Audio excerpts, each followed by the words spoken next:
सुग्रीव का अभिषेक। वाली के अंतिम संस्कार से निवृत्त हो जाने के पश्चात हनुमान ने हाथ जोड़कर श्री रामचंद्र जी से निवेदन किया, हे ककुत्स्थनंदन, वानरराज सुग्रीव को आपकी कृपा से उनके पूर्वजों का राज्य पुनः प्राप्त हो गया है।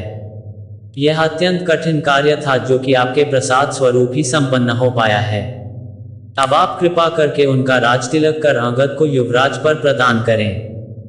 हनुमान की प्रार्थना सुनकर राम बोले, हनुमान सौम्य, मैं पिता की आज्ञा का पालन करते हुए वन में निवास कर रहा हूँ, अतः 14 वर्ष की अवधि पूर्ण होने के पूर्व किसी नगर अथवा ग्राम में जाना मेरे लिए उचित नहीं है। अतः तुम लोग सुग्रीव के साथ नगर में जाकर राज्याभिषेक की प्रक्रिया पूर्ण करो। फिर राम ने सुग्रीव से कहा, हे मित्र, तुम लौकिक और शास्त्रीय व्यवहार के ज्ञाता हो, नीतिवान और लोक व्यवहार कुशल हो, इसलिए अपने भतीजे अंगद को युवराज का पद प्रदान करो। वह तुम्हारे ज्येष्ठ भ्राता का पुत्र ही नहीं है, पराक्रमी और वीर भी है। कुछ दिन तुम लोग राज्य में रहकर शासन व्यवस्था को सुव्यवस्थित करो और प्रजा की भलाई में मन लगाओ। श्रावण का महीना आ गया है और वर्षा की ऋतु का आरंभ हो चुका है, अतः 4 मास तक सीता की खोज संभव नहीं है। वर्षा की समाप्ति पर जानकी की खोज कराना। मैं इस अवधि में लक्ष्मण सहित इसी पर्वत पर निवास करूंगा। राम से विदा होकर सुग्रीव किष्किंधा जाकर किष्किंधापुरी की शासन व्यवस्था में व्यस्त हो गए। इस अंतराल में राम लक्ष्मण के साथ प्रस्रवण पर्वत पर निवास करने लगे। एक सुरक्षित कंदरा को कुटिया का रूप देकर वे लक्ष्मण से बोले, हे भाई, हम वर्षा ऋतु यहीं व्यतीत करेंगे। वृक्षादि से सुशोभित ये पर्वत अत्यंत रमणीक है। इस गुफा के निकट ही सरिता के प्रवाहित होने के कारण ये स्थान हमारे लिए और भी सुविधाजनक रहेगा। यहाँ से किष्किंधा भी अधिक दूर नहीं है, किंतु इस शांतिप्रद वातावरण में भी जानकी का वियोग मुझे दुखी कर रहा है। उसके बिना मेरे हृदय में भयंकर पीड़ा होती है। इतना कहकर वे शोक में डूब गए। अपने अग्रज को शोकातुर देखकर लक्ष्मण बोले, हे वीर, इस प्रकार व्यथित होने से कोई लाभ नहीं है। शोक से तो उत्साह नष्ट होता है, और उत्साहहीन हो जाने पर रावण से हम कैसे प्रतिशोध ले सकेंगे। इसलिए आप धैर्य धारण कीजिए। हम रावण को मारकर भाभी को अवश्य मुक्त कराएंगे। केवल कुछ दिनों की बात और है। लक्ष्मण के वचनों से राम ने अपने हृदय को स्थिर किया और वे प्रकृति की शोभा निहारने लगे। थोड़ी देर तक वे वर्षाकालीन प्राकृतिक दृश्यों का अवलोकन करते रहे। फिर लक्ष्मण से बोले, हे लक्ष्मण, देखो इस वर्षा ऋतु में प्रकृति कितनी सुंदर प्रतीत होती है। ये दीर्घाकार मेघ पर्वतों का रूप धारण किए आकाश में दौड़ रहे हैं। इस वर्षा ऋतु में ये मेघ अमृत की वर्षा करेंगे। उस अमृत से भूतलवासियों का कल्याण करने वाली नाना प्रकार की औषधियां, वनस्पति, अन्न आदि उत्पन्न होंगे। इधर इन बादलों को देखो, एक के ऊपर एक खड़े हुए ये ऐसे प्रतीत होते हैं मानो प्रकृति ने सूर्य तक पहुंचने के लिए इन कृष्ण श्वेत सीढ़ियों का निर्माण किया है।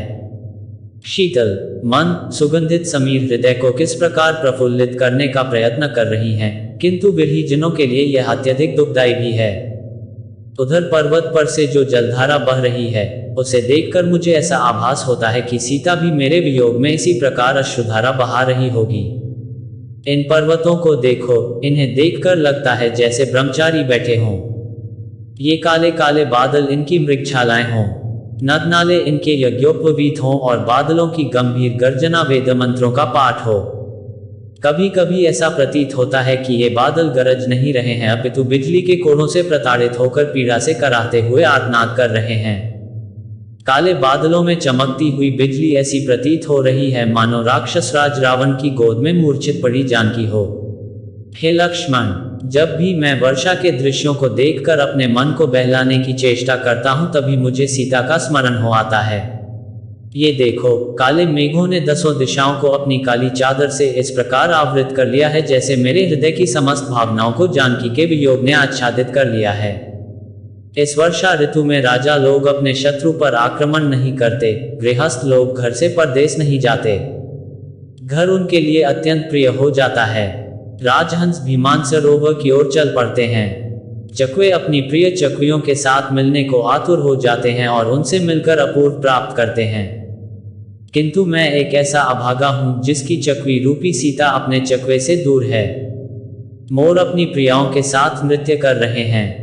ऐसा प्रतीत होता है कि बगुलों की पंक्तियों से शोभायमान जल से भरे श्यामवर्ण मेघ मानो किसी लंबी यात्रा पर जा रहे हैं।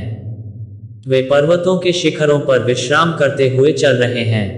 पृथ्वी पर नई नई घास उगाई है और उस पर बिखरी हुई लाल लाल बीर बहुटियां ऐसी प्रतीत होती हैं मानो कोई नवयौवना कामिनी हरे परिधान पर लाल बूटे वाली बेल लगाए लेटी हो।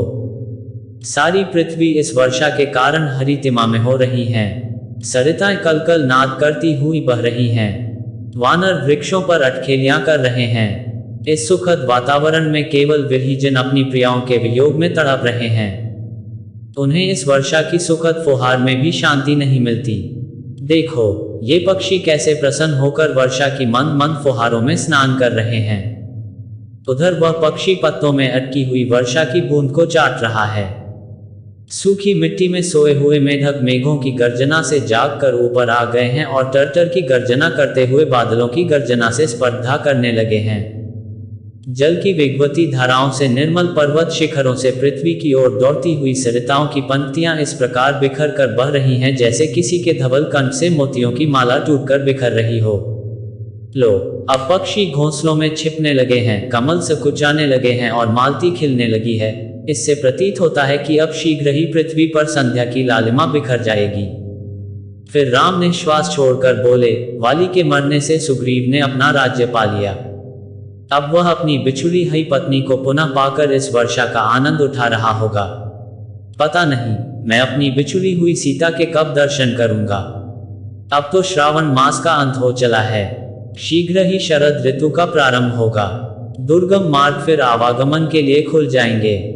मुझे विश्वास है शरद ऋतु आते ही सुग्रीव अपने गुप्तचरों से अवश्य सीता की खोज कराएगा।